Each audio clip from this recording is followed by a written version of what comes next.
everybody on YouTube. So welcome to part 1 of my sneak peek to my bookshelf. This is a sneak peek to some, not all, of the books that I consider to be part of my spiritual practice and my growth as a witch, and to be part of my journey towards gnosis. We are being serenaded by the lovely Miss Nina Simone.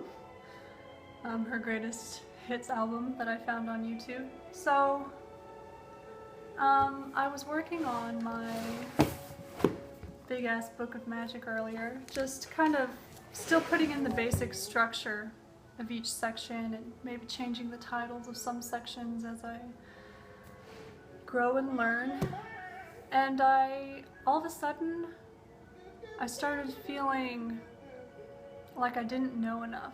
Like maybe I shouldn't be writing down in this book of magic because I don't have enough experience or I haven't read enough. And this actually tapped into a deeper insecurity that I have about my lack of book learning when it comes to witchcraft and magic and all the different practices from around the world, different spiritualities from around the world, different pantheons. When I did my personal tarot reading on the night of Samhain, or the morning after Samhain, the message of the reading really was, you're a novice still. And I think I focused too much on that half of the message, because really that you're a novice still half of the message, it's only one half of the coin, you know. The other half is, and that's okay, you need to trust your instincts and your gut and value that as much as you do book learning. Because I'm in academia, I love me some book learning, you know. I'm getting me some fancy book learning. So I do value that, but actually writing things down permanently in my book of magic here has forced me to reevaluate and revalue the wisdom and knowledge I already have within me, and to listen to that wisdom and knowledge, what makes sense to me. And it also, so this insecurity popped up, and it also caused me to look at my bookshelves, because I have 2 bookshelves here, and I still have books in Georgia at my husband's apartment. So I have all these books, and I think part of my insecurity came from the fact that I haven't read Cunningham, I haven't read any Llewellyn books, I haven't read, you know, anything directly written about or by Gerald Gardner. I haven't read the classics, so to speak. But I was looking at my bookshelves and realizing, now there's a car alarm going off. Welcome to the city. But I was looking at my bookshelf and realized I've read a shit ton of shit that I consider to be part of my spirituality and part of my growth towards gnosis. So let me start off with some of the more academic works that I've read that have helped me to decolonize my mind, and these are going to be very heavy. But if you're interested and you're up for the challenge of reading really dense, sometimes boring material, especially about post-colonial theory, here we go. So, a few of the books I have are actually on my Kindle, but these are books that I consider to be magical and part of my craft, part of my witchy learning. We Have Never Been Modern by Bruno Latour. That book kind of breaks down the myth of modernity, because in a lot of post-colonial theory,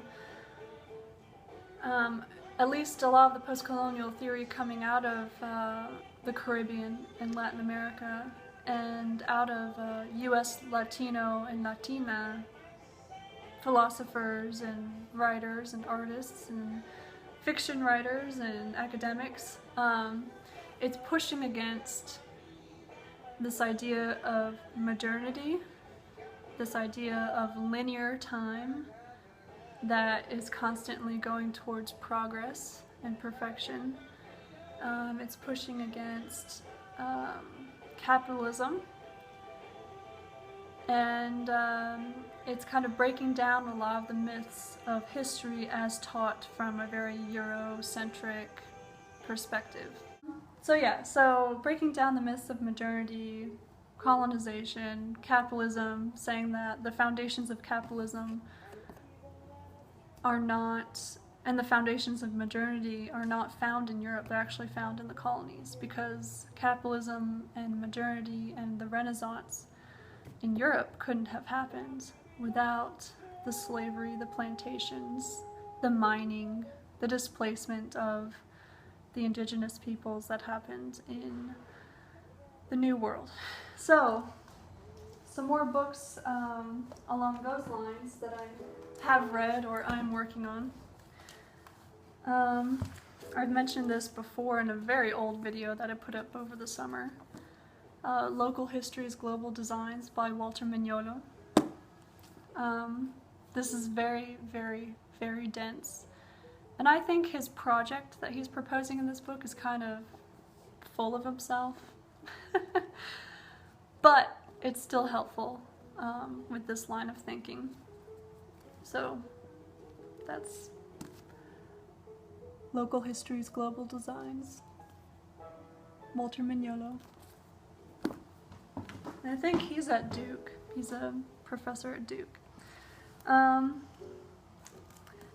Along the more philosophical lines, I don't know much about Western European philosophy because I just rebel against it, because it's just, to me, it's just a bunch of white men philosophizing. And that's okay, but the unfortunate thing is they've been taken as this canon, and I argue their philosophy, which is within the context of Europe, and that's okay, but unfortunately that has been universalized. So all of a sudden the philosophy of these men in Europe is seen as like universal philosophy, and that's not fair to everybody else. So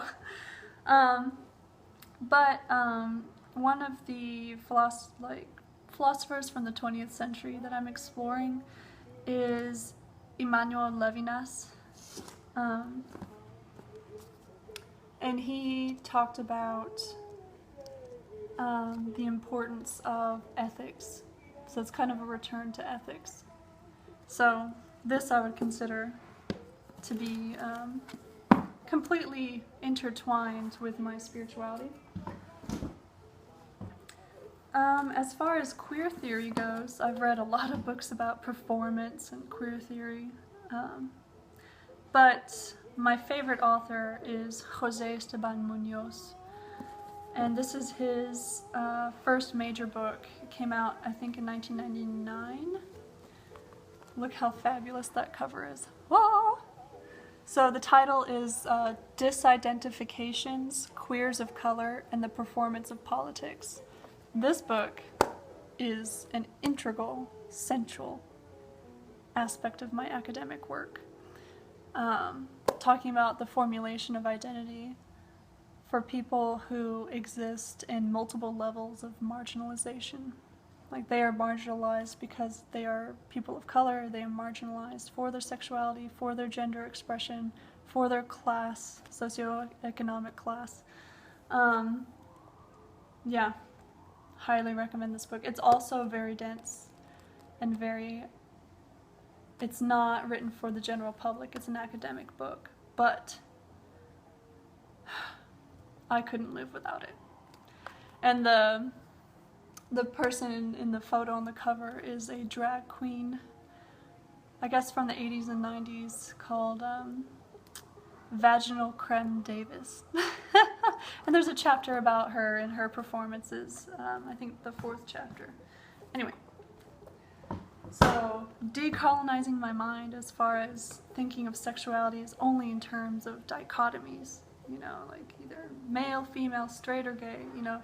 decolonizing that shit and learning to view everything as a continuum and cycles, you know.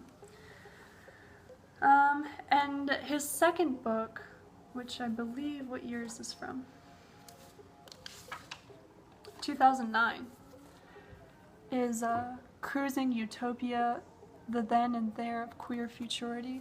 So a lot of my academic work has to do with apocalypse and utopianism, and re-evaluating and rethinking those terms, because apocalypse is a very monotheistic, is a product of monotheism.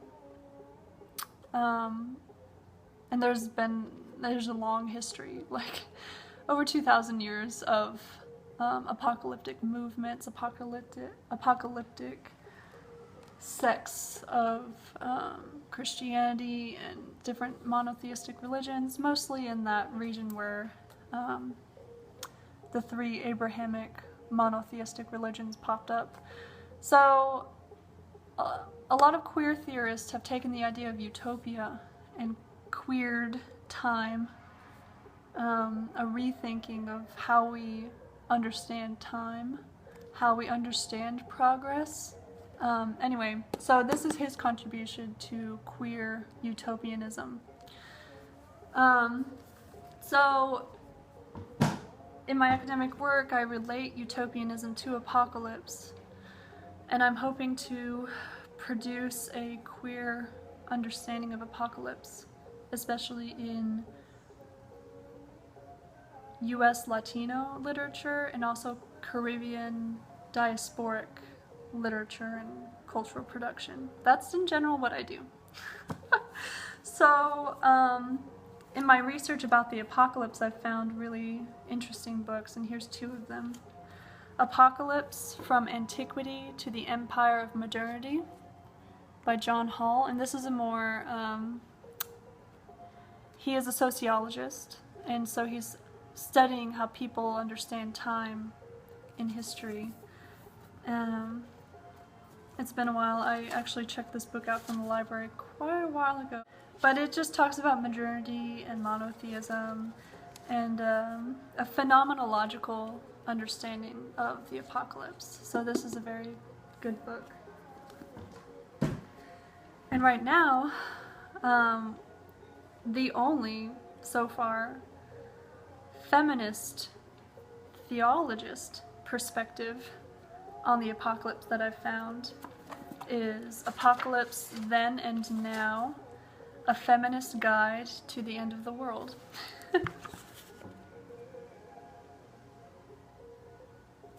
And this is by Catherine Keller, and this is from, I think, the late 90s or early 2000s. 1996. So it's a little dated, but it's really fascinating how she breaks down the apocalypse, or she argues that in Western society there are multiple types of apocalypse. And in the first chapter, which I'm working on right now, she actually goes back and rereads the book of Revelation itself. And then in future chapters she's going to move on to more contemporary events and understandings of the apocalypse. The chapter that's going to help me the most, though, is going to be the chapter on where she talks about colonization and apocalypse. I'm really excited about that chapter. So I'm hoping that it's going to supplement my interests. So anyway, so that's the more heavy, dense academic shit that I've been reading that I would consider to be part of my practice, part of my journey to gnosis. That moment of anxiety of like, oh, I don't know enough, I shouldn't be writing stuff down because I don't know enough, I haven't read enough, I'm so ignorant. Remembering the importance of my intuition and the wisdom that is within me, and looking through my bookshelves has really showed me that actually you've read enough for now. You know enough for now. You know as much as you're supposed to know right now, and that's okay. For now, that's enough. So that's just me working through my moment of book anxiety. I hope you guys enjoyed this video. I'll see if I can make a second half showing some more of the books that I've read that I consider to be part of my spirituality, as well as part of my academic work. So, bye!